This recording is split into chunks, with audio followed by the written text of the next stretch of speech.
Halo guys, kali ini kita akan membahas tentang resiko. Tapi apa sih itu resiko? Menurut kamu apa? Resiko itu kemungkinan terjadinya suatu peristiwa yang dapat menimbulkan kerugian atau dampak negatif terhadap suatu entitas, individu atau organisasi. Resiko berkaitan dengan ketidakpastian yang ada dalam suatu aktivitas atau keputusan, baik yang bersifat internal maupun eksternal, yang biasa mempengaruhi pencapaian tujuan. Contohnya resiko kecelakaan, kebakaran, atau kehilangan barang. Tapi kamu tahu nggak tentang jenis-jenis resiko? Kurang tahu sih. Kira-kira kita mau tanya siapa ya? Lagi bahas apa ini berdoaan? Lagi bahas tentang resiko nih. Tapi kami kurang tahu tentang jenis-jenis resiko. Nah, jenis-jenis risiko itu ada 5. Yang pertama itu berdasarkan sifat risiko, yaitu risiko yang hanya menimbulkan kemungkinan kerugian atau tidak ada kerugian sama sekali. Contohnya itu seperti pencurian. Kedua, ada berdasarkan penyebab risiko, di mana risiko yang disebabkan oleh faktor alam seperti gempa bumi. Yang ketiga itu ada berdasarkan sumber risiko, yaitu risiko yang berasal dari dalam individu atau organisasi. Yang keempat itu ada berdasarkan objek yang diasuransikan, yaitu yang mempengaruhi individu seperti penyakit atau pencurian gitu. Yang kelima ada berdasarkan dampak risiko, yaitu risiko yang mempengaruhi banyak orang atau masyarakat secara keseluruhan seperti perang atau bencana. Itu aja sih. Terus kamu ngerti nggak? Aku pergi dulu ya guys. Aku udah urusan. Bye.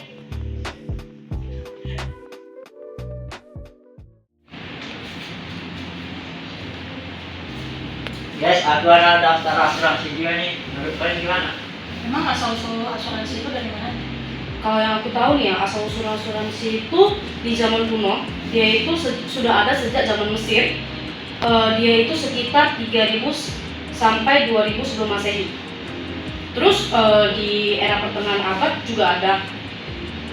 Tuh dia ada asuransi kebakaran. Setelah kebakaran London pada tahun 1666,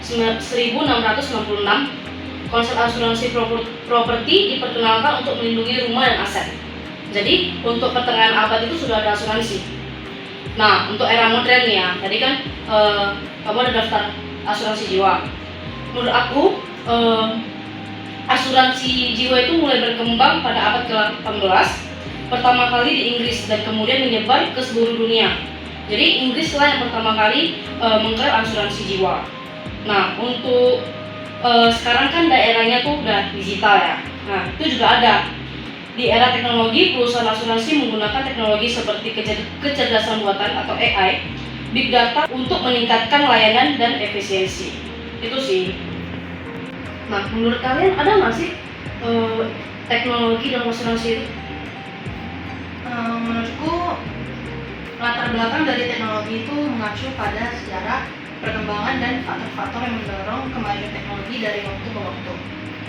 Di sini juga ada beberapa aspek penting dari latar belakang teknologi. Yang pertama itu kebutuhan manusia.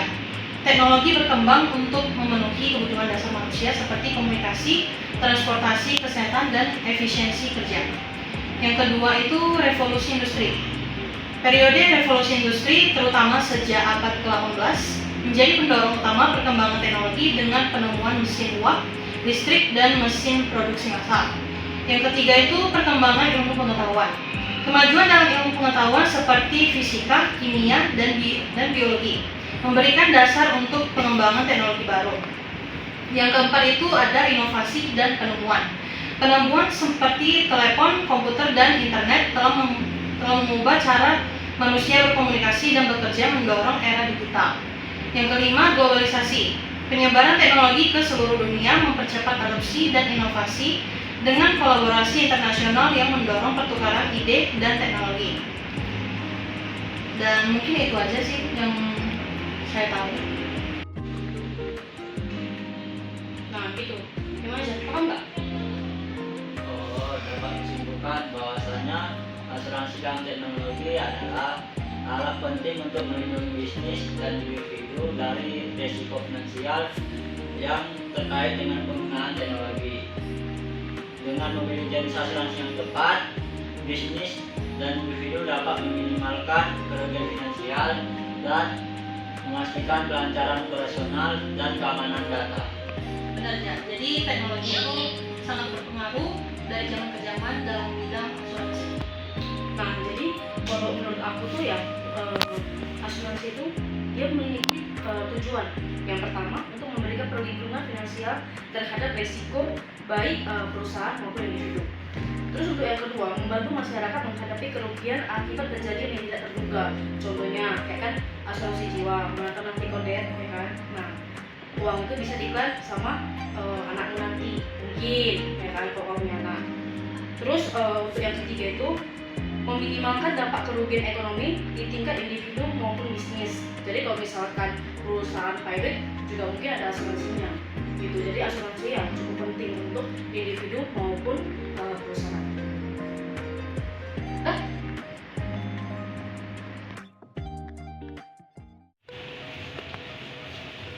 Stefani, lo tadi telepon aku ada apa? Oh, gini nih, aku kan ada buka toko kecil-kecilan nih di Shopee. Kamu mau join nggak? Boleh tuh, apa itu perusahaan apa?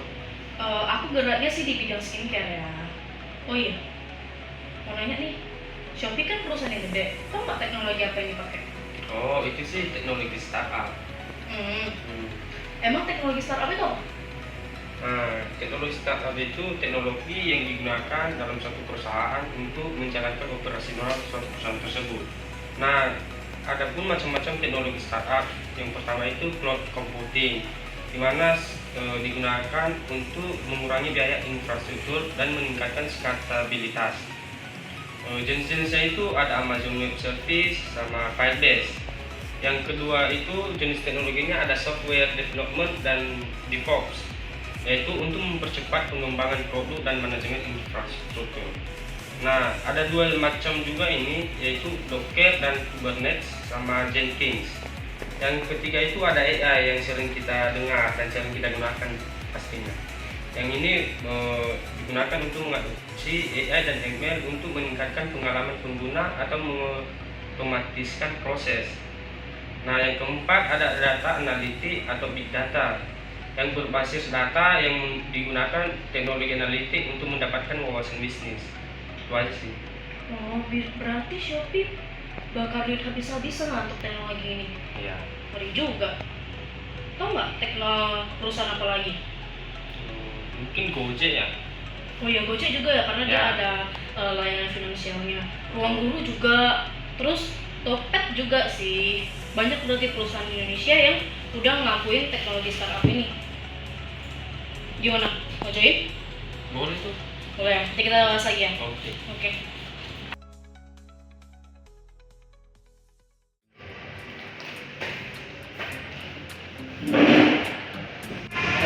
Saldo hewan itu bilang 2 juta lah.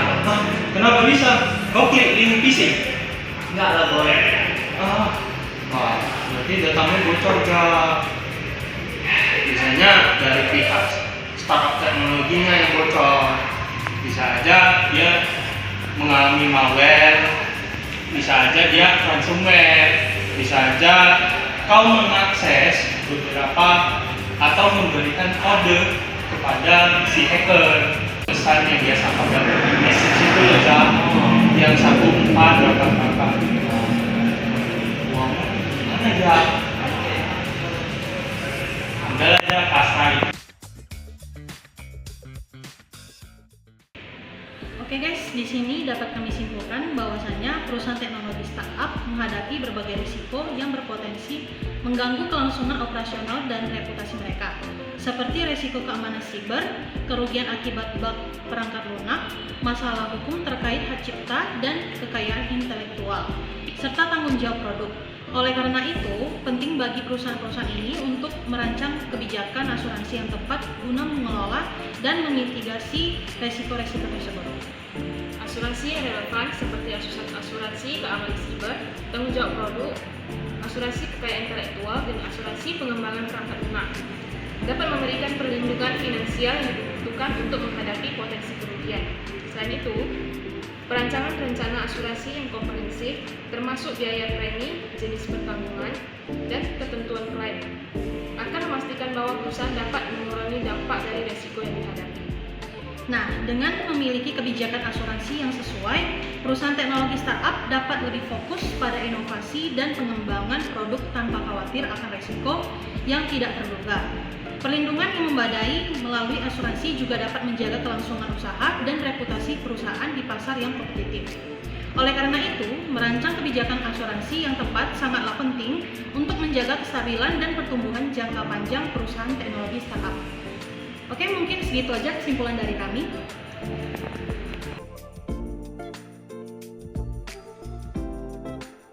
Oke guys, mungkin segitu aja pembahasan sketsa singkat dari kami. Terima kasih sudah menonton. See you guys!